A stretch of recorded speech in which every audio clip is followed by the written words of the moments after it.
ইমাম আবু হানিফা রাহমাতুল্লাহ জিজ্ঞাসা করা হয়েছিল যে আপনি বলেন তো স্রষ্টা অস্তিত্ব সম্পর্কে। সেই ঘটনা বিস্তার লম্বা ঘটনা আমরা উল্লেখ করবো, শুধু একটুকুই বলি যে তিনি বললেন যে আমি তোমাদের এখানে আসার সময় দাঁড়াতে ভারতে পারছিলাম না, এমন সময় একটা গাছ হঠাৎ করে ভেঙে পড়ে গেল, আর গাছে কাঠ হয়ে গেল, সুন্দর একটা নৌকা হয়ে গেল, কোনো মাঝি পাচ্ছিলাম না, আমি উঠে বসছি, এটা আমার নিজে নিজে চলে ওই কাছে চলে আসলো, আর আমি চলে আসলাম।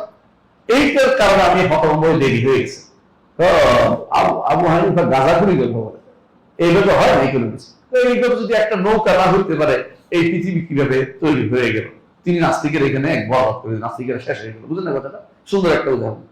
ইমাম মালিক রাহমাতুল্লাহ আলাইহি জিজ্ঞাসা করা হয়েছে যে আল্লাহর অস্তিত্ব সম্পর্কে কিছু বলেন। তিনি বলছেন যে একটা সুন্দর জিনিস বলি তোমাকে, একটা গাছ থেকে যদি ছাগলে খায় তো কি বের হয়? হ্যাঁ, ছাগলের বডি কিছু বের হয় না, কিন্তু পোকা খাইলে রেশম পোকা, রেশম পাতা বের হয়। আবার যদি কোনো হরিণে খায়, মৃগ নামী সুগন্ধি বের হয়। তাহলে বোঝা গেল একটা গাছ থেকে এত প্রক্রিয়া কে করে দিল, তুমি আমাকে বলো, যদি এখানে কোনো কারসাজি না থাকে।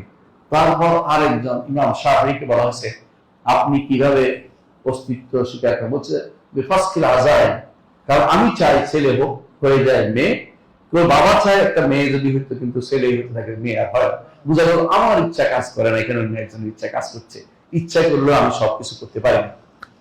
ইমাম আহমদ ইবনে হাম্বলকে জিজ্ঞেস করে আপনি একটু আল্লাহর অস্তিত্ব সম্পর্কে বলেন। আমি একদিন নিয়ম করতে গেলে আবার যাবে, বলবো না, শুধু এটা বলে শেষ করবো। ইমাম আহমদ ইবনে আল্লাহর অস্তিত্ব সম্পর্কে কিছু বলেন, বলছে যে শোনেন, একই গাছে দুইটা গাছ হয়, একই রকমের গাছ দুইটা রকম করে, একটাতে ফল হয় একটাতে হয় না, আবার কখনো একটাতে টক হয় একটাতে মিষ্টি হয়। আপনি এদের কি দিয়ে বিচার করবেন আপনি আমাকে বলেন। এই খেজুরের কথাই বলেছেন তিনি, যে খেজুর দেখবেন যে একই গাছে হচ্ছে, একই মাটিতে হচ্ছে, কিন্তু একটার এক এক ধরন, কোনটা সেনোয়ান কোনটা গাইরে সেনোয়ান উল্লেখ করেছেন তিনি। এটা তিনিও বুঝাইলেন যে আল্লাহর অস্তিত্ব প্রমাণের জন্য বিভিন্ন আকলি দলিলগুলি যথেষ্ট। আলহামদুলিল্লাহ।